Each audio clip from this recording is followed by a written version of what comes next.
Magandang araw mga tol, pag-uusapan po natin ngayon ang mga nangyari kahapon sa laban ni Pacman, Terence Crawford at kay Teofimo Lopez. Unahin po natin ang laban ni Pacman kontra DKU. Marami ang nagsasabi na ayos lang daw ang ginawa ng referee dahil niligtas niya si DKU. Makikita sa laban mga tol pagdating ng round 4. Bumagsak si DKU ngunit hindi binilangan ng referee kaya pinagpatuloy ang laban. Pero matapos ang oras sa round 4, umupo na lang si DKU sa corner. Kaya akala ng referee aayaw na sa laban si DKU. Kaya nagsenyas na lang ang referee na tapos na dapat ang laban. Pero pinigilan ni DKU dahil gusto pa pala niya lumaban. Kaya pagdating sa round 5 and 6, kahit nahihirapan na si DKU, tinulungan na lang ng referee para makarecover. Binigyan niya ng oras para magpahinga para matapos hanggang round 6. Marami na naman ang nagsasabi mga tol kung si Floyd Mayweather umano nangyari ang exhibition sa Korea. Sigurado lahat ng bagsak ni DKU binilangan at tinapos agad ang laban.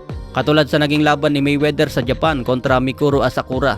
Minsan lang bumagsak si Asakura, tinapos agad ng referee kahit round 2 lang ang inabot. Pagdating naman sa exhibition ni Mayweather kontra kay Deji sa Dubai, inawat din agad ng referee kahit malakas pa si Deji at hindi pa bumabagsak.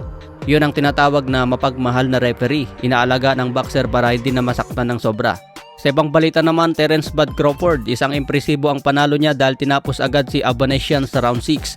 Pero marami pa rin ang hindi bumilib kay Crawford mga tol dahil sa odds knockout talaga ang inaasang panalo niya. Kaya hindi nagulat ang maraming fans sa naging resulta.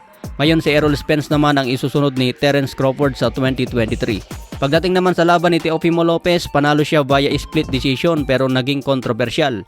Ayon kasi kay Sandor Martin, talagang robbery umano ang nangyari sa kanya. Siya daw dapat ang panalo sa laban dahil kitang-kita ang malinis na patama. Decision, man. That's a robbery, man. That's a robbery, you know. Ayon din kay Teddy Atlas, hindi daw judge ang nandaya kay Martin kundi ang referee. Kung binilangan umano si Teofimo Lopez sa round 7 matapos kumonekta ang suntok ni Martin, siguradong dalawang knockdown umano si Lopez, isa sa round 2 at isa sa round 7. Makikita kasi sa replay mga tol na isabay yung hook ni Martin bago bumagsak si Lopez. Pero ayon sa rules mga tol, hitting behind the ears is illegal. Makikita kasi sa replay na sa may bandang likod tumama kay Lopez sa round 7, kaya hindi na siya binilangan ng referee. Hindi katulad sa nag-referee kay Casimero, kahit sa likod tinamaan si Casimero binilangan pa rin ng referee. Dapat walang bilang kay Angas. Ayon din kay Teddy Atlas, muntik na mangiyak sa laban ni Pacman. Bakit daw ginagawa pa ito ni Pacman? Isang exhibition sa YouTuber at martial artist. Ayon din kay Ryan Garcia, dapat daw panalo si Sandor Martin pero piniling dayain ang resulta. Hindi daw makatarungan ang 97-93 na score kay Teofimo Lopez. Ayon naman kay Devin Haney, malaki ang nagbago kay Lopez matapos talunin ni George Cambosos. Ayon din sa payag ni Tank Davis, ito daw ang resulta kapag alaga ka ng top rank. Pinagmumukhang malakas si Lopez.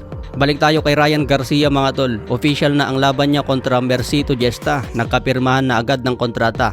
Mangyayari ang laban ngayon sa January 28. Ito na ang pangalawang laban ni Ryan Garcia sa 140 pounds junior welterweight. Malaking break ito kay Mercito Gesta mga tol. Walang talo dito ang kababayan natin dahil siguradong malaki ang bayad sa kanya. Manalo o matalo, panalo pa rin si Mercito Gesta dahil nabigyan ng malaking pagkakataon. Pero mas maganda pa rin kung magbigay ng malaking upset. Kaya lang masyadong malakas ngayon si Ryan Garcia. Hanggang dito na lang muna tayo ngayon mga tol. Maraming salamat po.